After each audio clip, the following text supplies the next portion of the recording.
Hey, this is Mark with Mark's House of Cars, and this is my 1991 Toyota Supra 5-speed turbo Targa. And I bought this car a couple of years ago, definitely a nostalgic purchase. I used to own a few of these Supras, and I actually have a Mark IV Supra as well. I've got some other cool cars, and this one is probably one of the slowest of my cars, but still a ton of fun. They actually can be modified very easily and are pure 1980s and 90s in all their glory. So we'll do a walk through the car, show you under the hood, take some test drives, and it does have 107,000 miles. And these cars have some issues you have to be careful with too. They're Toyotas. Just because it's a Toyota does not mean it's rock solid and completely reliable, because this car has some pretty major issues that can cause some major problems if you don't do some preventative maintenance. Get rid of that little guy right there. But I use my cars a lot, I drive them a lot. I do have quite a few cars, so I don't put a ton of miles on them, but after buying this car, it reminded me how much fun it was and how cool these cars were back in the day. And they were pretty underappreciated too. Even now, I think a lot of people don't even know these cars exist, or even know that Supra existed before the Mark IV twin turbo 6-speed monster that, you know, the Fast and the Furious made so famous.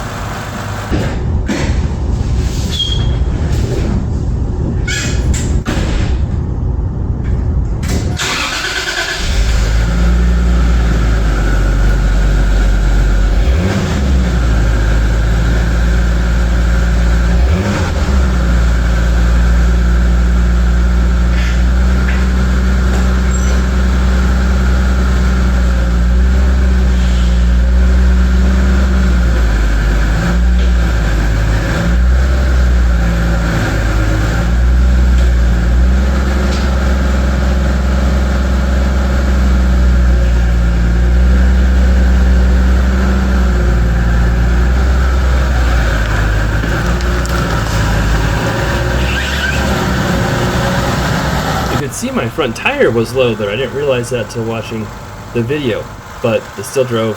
We didn't crash. This is the 7M GTE 3-liter inline 6 with a turbo. This is back before turbo technology really took off. So I had a non-turbo, and those had about 200 horsepower. This had 232 horsepower. So the turbo added a whopping 32 horsepower. Now this engine is almost completely stock. It does have a K&N air filter, some upgraded hoses. That is about it. Everything else is pretty much stock. The exhaust is stock. There's no boost controller, nothing like that. So it does feel pretty much like it did from the factory.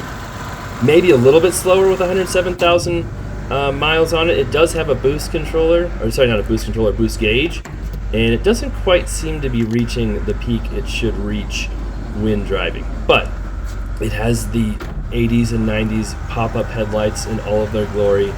One of the things I always wanted when I was a kid, and my family didn't have a ton of money. They were not into cars. I loved pop-up headlights. I loved either T-tops or Targa top. I loved fog lights for some reason. Yes, this does have fog lights that you can turn on separate from the headlights. I love spoilers, of course, and sports cars with 2 doors. So yeah, this was pretty cool when I found this as a youngster, when I was looking for what kind of car I wanted to buy as my first car. It was affordable and cheap and cool. It was a Supra. It wasn't a turbo Supra, but it was a Supra. And later on, of course, the Mark IV came out and they became so popular and just are a cult classic now. But these are still really cool cars, and you can modify them pretty easily and really add the horsepower. Just be careful how you do it.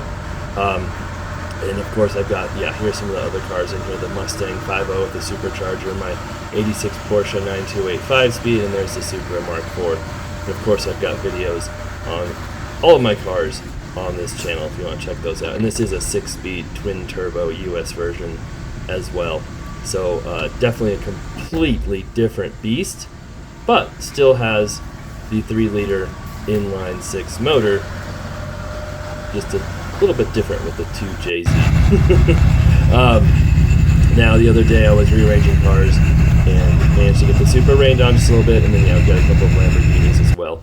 But everything was okay.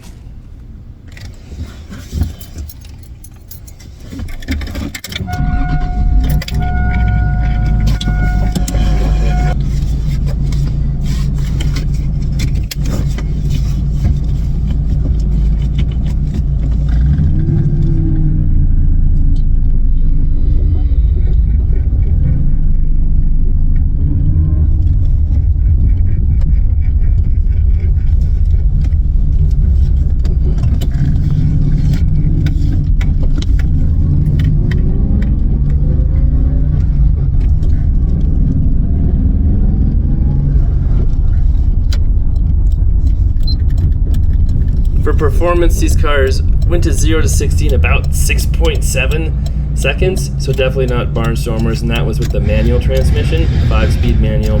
They also came in automatics.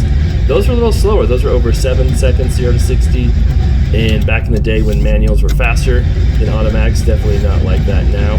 But still a quick car, especially back then. Of course, the Countach, which was around in the same era of the Supra, was under 5 seconds 0 to 60. And a lot of people talk about the Countach being slow.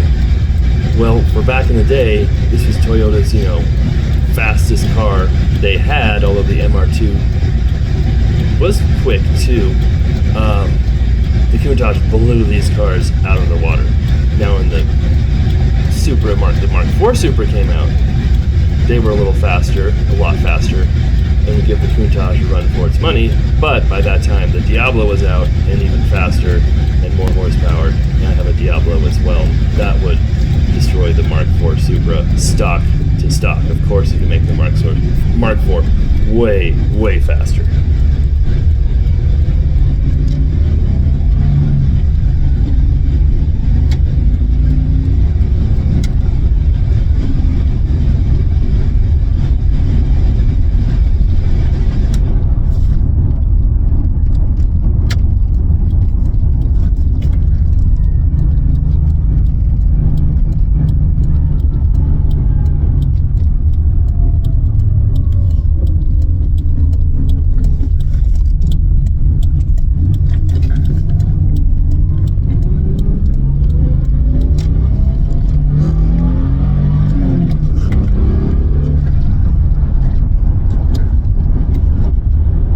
And if you think this car sounds quiet, it is very, very quiet, especially from the outside.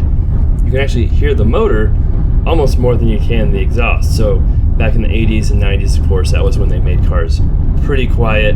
Now I feel like they're trying to make cars loud, sound faster, give it that real exhaust and engine noise.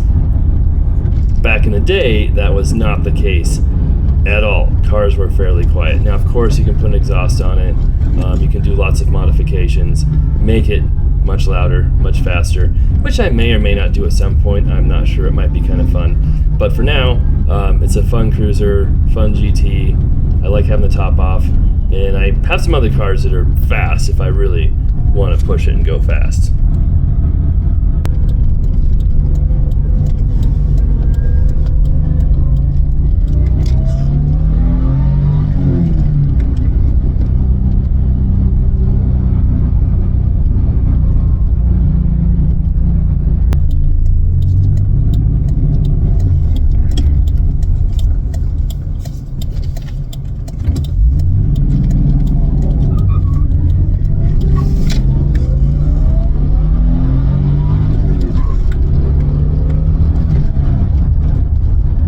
For me, I had 3 Supras, Mark III Supras like this in high school, and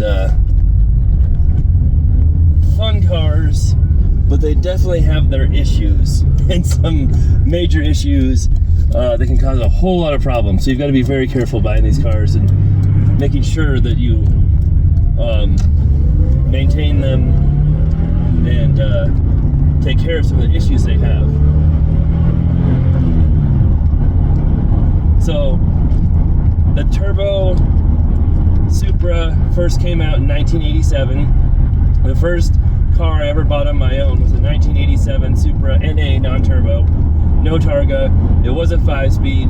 It was midnight blue. I love that car. I think I paid $4,500 for it. Ended up selling it for like $7,000 or something, and getting 1990 Supra Turbo Targa 5-speed that was red. Love that car too. Ended up having major issues with it though, because I was dumb and didn't do some of the things I was supposed to do, even though I knew I was supposed to do those things. We don't always make good decisions in high school, or I had it in college for just a little bit too. I also had a 1990 Supra NA automatic that I kind of bought on a whim. It was kind of weird. I went on vacation with my mom to see my grandpa, and we were in Oregon, and just saw a car for sale that was super cheap. It was a 1990 with like 140,000 miles, and this was 20 some years ago, more than 20 years ago, and it was only like $6,500 or something, which was so cheap for those cars back then.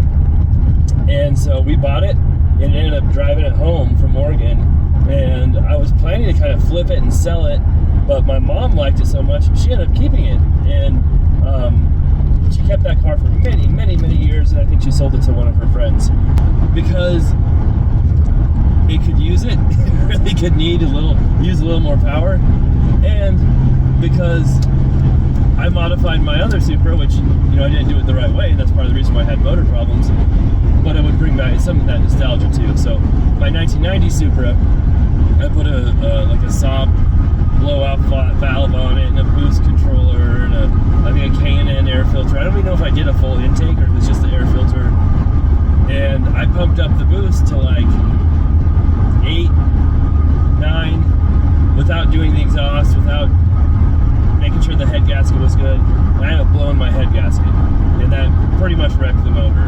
And then I got a used motor, blew that motor too, because it ran out of oil. And I wasn't real smart back then about taking care of stuff. So one thing about these cars, they don't have an oil warning light. You've got to check the oil on them. If they're low on oil, they will just run them dry. So you've always got to make sure you're checking oil, checking all those fluids and everything. The head gaskets are notorious for blowing, notorious. And there's a big push to try and get Toyota to recall them and redo the torque settings and different stuff, and Toyota never would do it. But that's like the number one thing you do on these cars is you get the head gaskets, most likely replace the head gasket, retorque it to different specifications in the factory, make sure those are good. And there's tons of information on forums and different stuff on what to do and how to do that. I've had mine done, but I don't work on cars myself very much anymore. I don't have time, and it's not the most fun for me either. But you've got to do that on these cars. And if you're gonna start modifying them, pumping up the boost, or adding different stuff, you've got to put an exhaust on it, free flow that. That's one of the first things you should do. There's kind of steps, and there's also lots of great information on forums and different stuff on what those steps are to take, or YouTube, so you do it the right way and don't end up hurting the car. So these can be great cars, fun cars. Like I said, 230 horsepower isn't like blowing the doors off anybody by any means.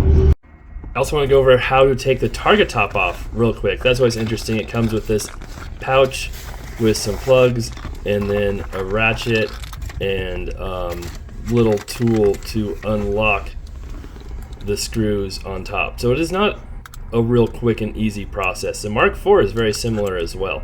It has the same kind of system. It's screwed together than one.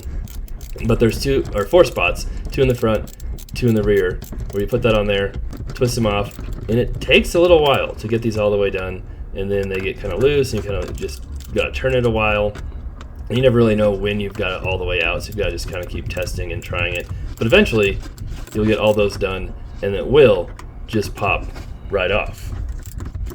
Now, I did need 2 hands to take that top off, and they're the little plugs that kind of screw in to keep water from getting inside of it. My Mark IV did not have those. I'm guessing it probably did at one point. They just didn't come with it. But this car came with a lot of stuff. It's very nice, very clean. I actually bought it on Bring a Trailer. Paid $22,000 for it in 2012. 22 from Bring a Trailer, I believe, from Florida. And so there you go. There's the top off, and it does store in the back, but I don't put it back there. And the same for my Mark IV. I feel like it scratches the top. I don't know if it's because of just the way it's built. I feel like my other one, it did not do this, but this one, 30 some years later, those latches aren't perfect. They aren't lined up perfect, and they might not work quite perfect, so I don't put it back there. I did need my key. The trunk release latch from inside is broken, which is very common. That happened, I think, on all my other Supras as well, but it kind of fits in there. But again, I don't feel like putting it in there. And then yes, the beautiful blue interior with all its glory, and of course you've got the hatch cover if you need it. Very 80s and 90s right there. So that is the Mark III Supra, and it's back in the garage. If you have any questions, comments, love to hear them. We of course have other videos of the other cars, and I forgot one thing at the very end. If I don't manually turn off my fog lights, they stay on, even if the key's out. Another wonderful thing from the 80s and 90s.